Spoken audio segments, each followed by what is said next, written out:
Assalamualaikum warahmatullahi wabarakatuh. Salve, shalom, salam sejahtera untuk kita semua. Perkenalkan, nama saya Lestari Lakalet. Saya salah satu dosen pada program studi Ilmu Hukum Fakultas Hukum Universitas Tribuana Kalabahi. Adapun mata kuliah yang saya pilih sebagai pernyataan diri dosen pada unjuk kerja Tridharma Perguruan Tinggi, khususnya Dharma Pendidikan ini adalah mata kuliah Hak Kekayaan Intelektual. Mata kuliah Hak Kekayaan Intelektual merupakan mata kuliah wajib fakultas yang diajarkan pada semester genap. Mata kuliah ini memiliki bobot 2 SKS dengan kode mata kuliah FH 2227. Mata kuliah ini berisi tentang kajian tentang hak kekayaan intelektual, prinsip-prinsip perlindungan hak kekayaan intelektual, penggolongan hak kekayaan intelektual, penjelasan dari masing-masing golongan hak kekayaan intelektual bersama ruang lingkupnya, yaitu hak cipta dan hak kekayaan industri, di mana hak cipta dengan ruang lingkupnya adalah ilmu pengetahuan seni dan sastra, sedangkan hak kekayaan industri dengan ruang lingkupnya yang terdiri dari yang pertama adalah merek dan indikasi geografis, yang kedua paten, yang ketiga rahasia dagang, yang keempat perlindungan varietas tanaman, yang kelima desain tata letak sirkuit terpadu, dan yang terakhir adalah desain industri. Adapun referensi yang saya gunakan dalam pembelajaran mata kuliah ini berupa buku, jurnal ilmiah, dan juga peraturan perundang-undangan yang ada hubungannya dengan materi hak kekayaan intelektual.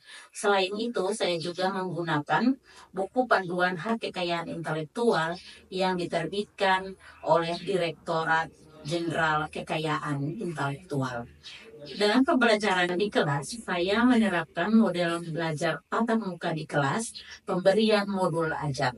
Adapun materi kuliah yang disiapkan dalam modul ajar merujuk pada referensi berupa buku, artikel, jurnal maupun hasil-hasil penelitian terdahulu serta peraturan perundang-undangan yang terkait dengan materi. Materi-materi ini kami siapkan dalam bentuk bahan ajar dan dibagikan kepada mahasiswa, sehingga selain mereka belajar di kelas, mereka juga bisa belajar mandiri di luar kelas atau di rumah.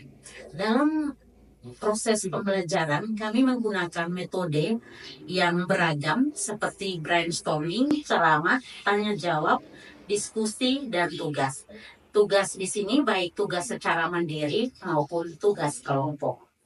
Untuk pengukuran hasil belajar mahasiswa berupa ujian tertulis, tugas individu, tugas kelompok, dan juga presentasi. Penilaian yang kami berikan ini berpedoman pada pedoman akademik Universitas Tribuana Kalabahi, di mana masing-masing indikator dengan presentasi yang berbeda, seperti untuk pengamatan dosen dengan bobot 15%, S kecil 10%, tugas 20%, UTS 25%, dan UAS 30%.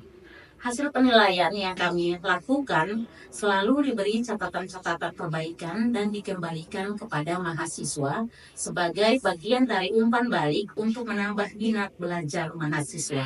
Kami juga memberikan kesempatan kepada mahasiswa untuk mengajukan keberatan jika penilaian tidak sesuai. Demikian gambaran mata kuliah dalam proses pembelajaran di kelas. Selanjutnya saya akan menunjukkan video pembelajaran saya di kelas. Selamat menyaksikan. Baik, selamat pagi teman-teman. Pagi Ibu. Baik, apa kabar hari ini? Baik. Sehat. Sarapan pagi. Sudah. Berarti siap untuk kita belajar hari ini. Baik, ya, seperti biasa sebelum kita belajar, kita akan mengawali pertemuan dengan doa. Dan karena itu mohon kesediaan salah satu teman untuk berdoa. Silakan. Mulai menjadi kita masih bimbing kita dalam doa. Ini kan saya berdoa bersama dan kita berdoa selesai. Baik, terima kasih Kakak Rio yang sudah berdoa. Selanjutnya teman-teman, hari ini kita akan belajar materi tentang merek. Nah, kita akan belajar tentang merek Namun Ibu ingin mengecek kembali apakah teman-teman itu masih mengingat materi pertemuan minggu lalu atau tidak.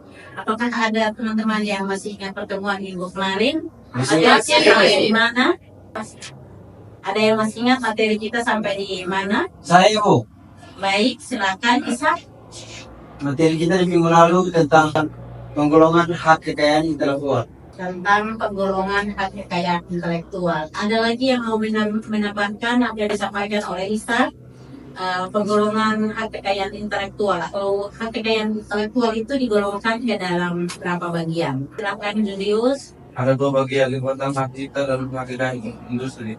Dan hak cipta juga digolongkan menjadi 3 golongan ya. Yang pertama ilmu pengetahuan, seni dan sastra. Kemudian kekayaan industri yang digolongkan dalam paten, merek, desain industri, dan rahasia dagang. Baik, ada yang bisa menyempurnakan apa yang disampaikan oleh Julius? Kristi, silakan. Untuk hak cipta itu ruang lingkupnya ada seni, pengetahuan, dan sastra. Kemudian dalam hak atas kekayaan industri itu ada merek dan indikasi geografis, paten, desain industri, tata letak sirkuit terpadu, perlindungan varietas tanaman.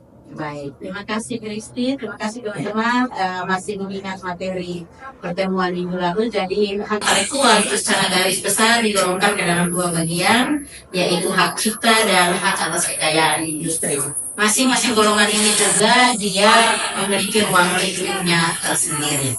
Tadi yang disampaikan oleh Kristi dan kedua teman lainnya bahwa hak kekayaan industri itu ada beberapa bagian di dalam. Hari ini kita akan belajar salah satu bagian yang ada di dalam kekayaan industri, hak kekayaan industri, yaitu hak merek. Nah, kita sebelum belajar tentang merek, ada pun capaian pembelajaran mata kuliah yang akan dicapai atau ingin dicapai dalam materi hari ini ada 7, yaitu yang pertama, mahasiswa mampu menyebutkan dasar hukum perlindungan merek. Yang kedua, mahasiswa mampu menjelaskan pengertian merek. Yang ketiga, mahasiswa juga mampu menjelaskan fungsi merek dan tujuan perlindungan merek. Mahasiswa juga mampu mengklasifikasikan lingkup merek. Yang kelima, mahasiswa mampu menjelaskan sistem perlindungan merek. Keenam, mahasiswa mampu menjelaskan pengalihan merek. Dan yang terakhir adalah mahasiswa mampu menjelaskan alternatif penyelesaian sengketa. Nah, adapun outline materi yang Ibu siapkan di sini adalah yang pertama kita akan belajar tentang dasar hukum perlindungan merek, yang kedua pengertian merek, yang ketiga lingkup merek, yang keempat sistem perlindungan merek, yang kelima tujuan perlindungan merek, yang keenam fungsi merek, dan yang terakhir adalah penyelesaian sengketa merek. Merek, apa itu merek? Apakah teman-teman pernah mendengar kata merek? Pernah dengar. Di mana teman-teman mendengar kata merek? Tanda dari suatu produk atau jasa. Dengarnya di mana? Di pasar, lewat nonton YouTube, TV, dan lain-lain. Di pasar. Di kios. Pasar ya. Ada yang bisa memberikan penjelasan tentang merek atau contoh merek atas nama Febrian? Silakan Febrian. Ini contoh merek atau pengertian? Silakan. Mereka adalah suatu tanda untuk membedakan antara satu produk dengan produk yang lain. Produk barang. Ada yang lain? Silakan. Merek adalah suatu tanda untuk membedakan suatu produk barang atau jasa, misalnya merek, logo perkataan, logo suara, dan bentuk. Baik, terima kasih. Yang disampaikan oleh teman-teman itu sudah baik dan untuk lebih jelasnya kita akan belajar bersama hari ini. Nah, pengertian merek. Sebenarnya kalau kita bicara merek, itu kita bisa memberikan pengertian adalah sebuah benda yang disebutkan di dalam pengertian merek di sini itu dapat berubah. Yang pertama ada kata, yang kedua ada angka, ada huruf, ada suara, ada bentuk 3 dimensi atau hologram maupun kumpulan unsur warna, huruf, kata, dan lain-lain.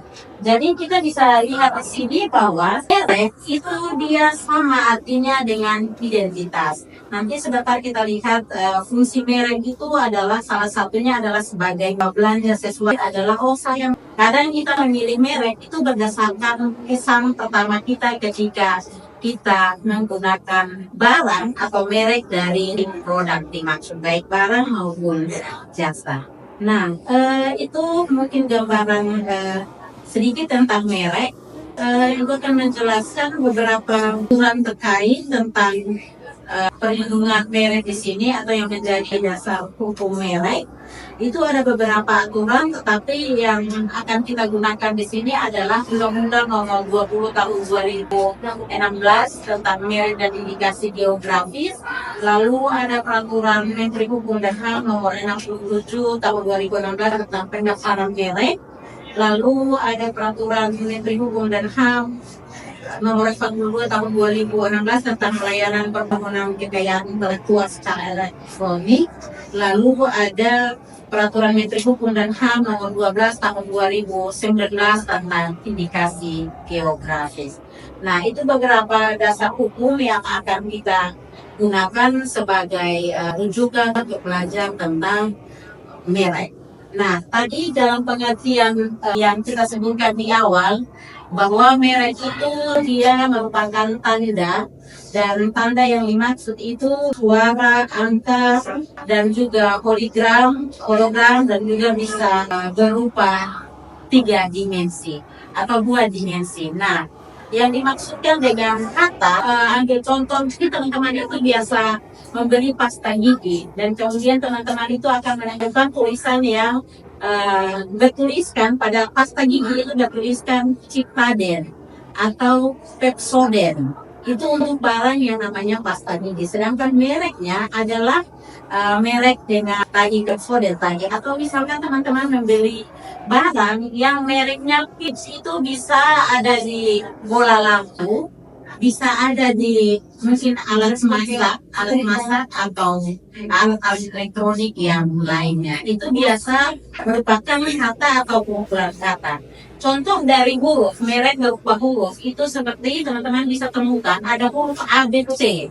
Nah, teman-teman mungkin tidak pernah di zaman baterai ya, orang beli baterai di center, itu ada huruf A, B, C. Atau hari ini kita bisa lihat kecap A, B, C. Lalu ada GS, tulisan pada aki. Ya, mungkin teman-teman juga tidak familiar dengan aki, tetapi itu beberapa merek huruf yang ada pada barang seperti aki. Ini ada beberapa gambar yang kita tampilkan di sini. Merek berupa gambar, itu bisa teman-teman lihat. Misalkan pada gambar ini ada kecap merek Bangau ya, Bangau, dan ada gambar Bangau di belakang. Itu merek gambar sebenarnya. Lalu ada ini tadi yang huruf, ada BCA, ada Google. Lalu ini ada susu Bear Brand. Bear Brand itu kemudian ada gambar naga dan beruang. Itu yang disebut dengan merek gambar, berupa gambar angka. Misalnya ada 234, 153, 199 yang bisa kita temukan pada produk berupa rokok atau semir sepatu. Ya, tadi kalau gambar sudah. Lalu mungkin gambar yang berupa merek yang kita bisa temui itu mungkin teman-teman berkunjung ke toko, teman-teman itu akan temukan kaleng-kaleng biskuit yang ada gambar. Ada gambar biskuit Ponghuan, itu ada gambar ada seorang nenek bersama seisi rumah ya, satu keluarga pakai produk tersebut. Lalu untuk produk jamu itu Nona Miner. Nah, kalau di sini kita tidak familiar dengan jamu, tapi kalau orang di sini seperti Sophie Martin, Mata Bilaan, lalu Pierre Cardin, itu untuk teman-teman yang kalau membeli lalu selanjutnya itu seperti suara. Nah, merek suara di sini itu teman-teman bisa, kalau misalkan di HP, ketika kita menghidupkan HP ada suara. Nah, itu teman-teman sudah bisa bedakan, oh ini merek HP Nokia.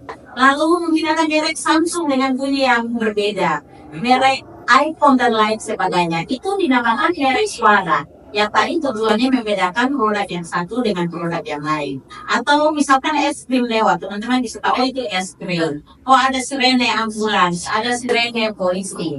Itu fungsi dari merek. Kita bisa membedakannya dari suara. Nah, yang berikut itu kita akan lihat ruang lingkup dari merek. Sebenarnya kalau bicara soal lingkup merek itu ada 2. Di dalam undang-undang merek dan indikasi geografis membedakan ruang lingkup merek itu ke dalam 2 bagian, yaitu yang pertama ada merek dagang dan yang kedua adalah merek jasa.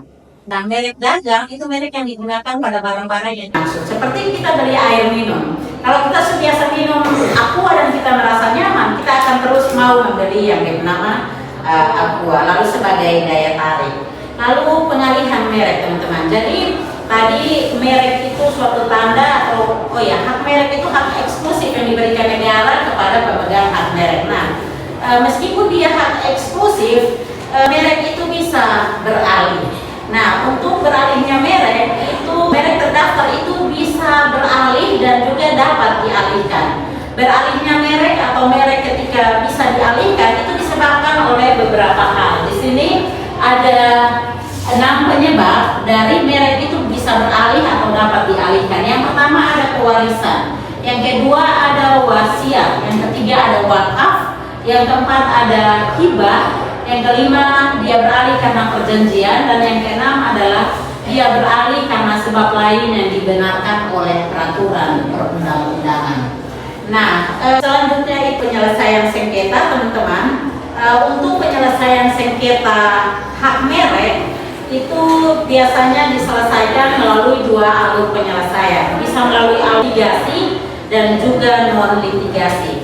Yang melalui penyelesaian sengketa merek melalui litigasi itu biasanya gugatan itu disampaikan atau dimohonkan kepada pengadilan. Tetapi biasanya sebelum masuk ke proses litigasi itu penyelesaian sengketanya dimulai dengan penyelesaian melalui alur non litigasi. Nah, alur non litigasi yang dimaksudkan di sini adalah melalui yang pertama negosiasi. Ketika negosiasi dinyatakan tidak berhasil, maka akan pindah ke tingkat yang berikut itu dinamakan mediasi. Nah, mediasi ketika kalau setelah mediasi ada yang namanya konsiliasi. Sampai di sini materi kita hari ini. Mungkin ada teman-teman yang merasa kurang jelas tentang materi yang kita pelajari. Ada yang mau bertanya?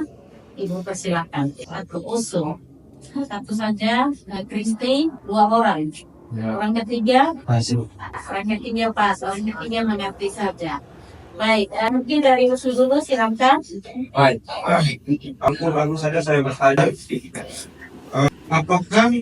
apakah ada batas waktu untuk perlindungan merek?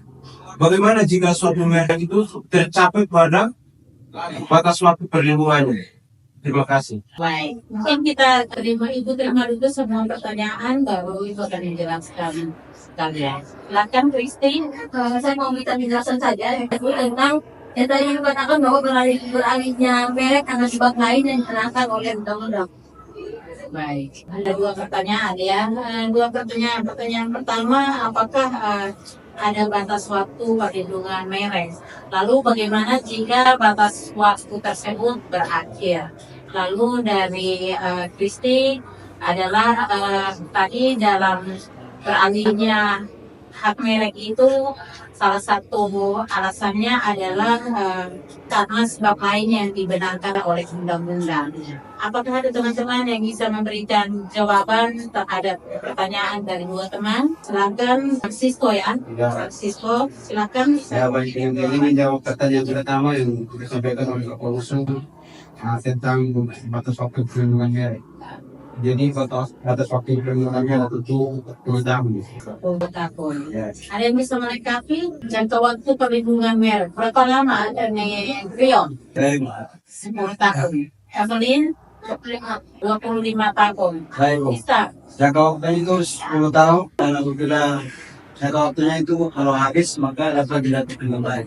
Maka dapat didaftarkan kembali. Bagus. Ya, pertanyaan kedua dari Kristi, ada yang bisa menjawab? Robi ya. Atas nama siapa? Ada lengkap. Silakan Pertanyaan dari Kristen itu berarti merek karena sebab lain yang menggunakan undang-undang. Adapun yang dimaksud sebab lain yang dibenarkan oleh peraturan undang-undang adalah sebab terjadinya peristiwa. Ada yang mau menambahkan lagi atau cukup ya? Baik. Jadi apa yang disampaikan oleh Abraham maupun Francisco dan juga Ishak itu betul. Cuman mungkin yang lebih tepatnya hak atas merek itu bisa diperpanjang jika jangka waktu perlindungannya berakhir. Jawabannya adalah iya. Hak atas merek ketika jangka waktu perlindungannya berakhir, maka dia dapat dimohonkan perpanjangan pendaftaran merek. Jadi tadi yang 10 tahun sejak tanggal penerimaan itu bisa diperpanjang lagi dalam jangka waktu yang sama, yaitu 10 tahun. Siapa yang bisa menyampaikan permohonan perpanjangan hak atas merek? Tentunya adalah ahli waris. Nah, lalu yang kedua pertanyaan dari Kristi tentang berakhirnya merek karena sebab lain yang dibenarkan oleh undang-undang. Tadi disampaikan oleh Abraham itu betul. Jadi yang dimaksudkan dengan sebab lain yang dibenarkan oleh peraturan perundang-undangan adalah sebab-sebab terjadinya peristiwa hukum yang tidak bertentangan dengan peraturan perundang-undangan. Misalnya, biasanya kita dengar ada perubahan kepemilikan merek karena pembubaran badan hukum. Ada juga restrukturisasi perusahaan, ada juga merger atau yang kita kenal dengan penggabungan perusahaan atau akuisisi. Akuisisi yang dimaksudkan di sini adalah pengambil alihan perusahaan. Nah, pengalihan hak yang dimaksudkan tadi dengan sebab yang lain yang dikenalkan oleh undang-undang itu wajib dicatatkan. Dan apabila pengalihan tersebut itu tidak dicatatkan, maka dia tidak berakibat hukum pada pihak ketiga. Karena apa? Akibat hukum tersebut itu baru berlaku setelah pengalihan hak atas merek yang tadi ada beberapa itu, kemudian dia dicatat sebagai pengalihan hak atas merek. Jadi itu penjelasan tentang dua pertanyaan dari teman tadi. Nah, apakah ada yang ingin bertanya lagi? Atau bisa dimengerti? Bisa. Ada yang mau bertanya lagi? Maaf ya. Kesimpulan dari pertemuan kita hari ini, yaitu yang pertama dasar hukum perlindungan merek. Dasar hukum perlindungan merek bisa kita temukan di dalam Undang-Undang Nomor 20 Tahun 2016 tentang indikasi geografis, tentang merek dan indikasi geografis. Lalu merek itu sendiri adalah sebuah tanda untuk membedakan suatu produk, baik barang dan atau jasa yang tersedia di dalam masyarakat. Sedangkan ruang lingkup dari merek itu sendiri ada dua, yaitu merek dagang dan juga merek jasa. Nah, perlindungan merek di Indonesia itu menganut prinsip yang kita kenal dengan prinsip first to file atau prinsip pendaftaran pertama. Lalu fungsi merek itu dapat disebutkan bahwa yang pertama sebagai tanda pembeda atau tanda pengenal. Lalu dalam pasal 41 Undang-Undang Merek dan Izin juga dinyatakan bahwa hak atas merek terdaftar itu dapat beralih karena beberapa alasan. Yang pertama ada pewarisan, ada wasiat, ada wakaf, ada hibah, ada perjanjian, dan ada sebab lain yang dibenarkan oleh peraturan perundang-undangan. Itu kesimpulan dari materi yang kita belajar hari ini. Nah, sebagai tindak lanjut dari pertemuan kita hari ini, Ibu akan memberikan tugas kepada teman-teman. Tugas ini bersifat tugas mandiri. Jadi tugas mandiri yang kedua ya teman-teman. Jadi di dalam tugas mandiri yang kedua ini, tugas teman-teman adalah masing-masing teman-teman itu membawa produk. Produk berupa barang, bukan jasa ya. Barang satu barang yang bisa dibawa dan menunjukkan dalam arti merek yang terdapat pada barang. Teman silakan bawa barang yang bisa dijangkau, tidak usah pikul TV, kulkas, lemari makan dan lain-lain dari rumah. Cukup bawa barang yang bisa teman-teman simpan di dalam tas sampai di sini dan itu dipresentasikan di hadapan teman-teman dan tentunya di hadapan saya sebagai pengampu mata kuliah. Jadi saya ada yang mau ditanya terkait dengan tugas? Baik. Kalau begitu kita akan akhiri pertemuan kita hari ini. Semoga materi hari ini bisa diterima dengan baik. Kita akan berdoa, salah satu dan teman-teman bisa berdoa. Silakan. Baik teman-teman, kita akan mengakhiri pertemuan kita di siang hari ini. Untuk itu mari kita berdoa mulai. Berdoa selesai. Baik, terima kasih Kak Selin. Kita akhiri pertemuan kita hari ini. Terima kasih untuk partisipasi teman-teman. Sampai jumpa di minggu. Terima kasih, Tuhan memberkati. Demikian video pembelajaran yang dapat saya tampilkan. Semoga bermanfaat. Selamat siang.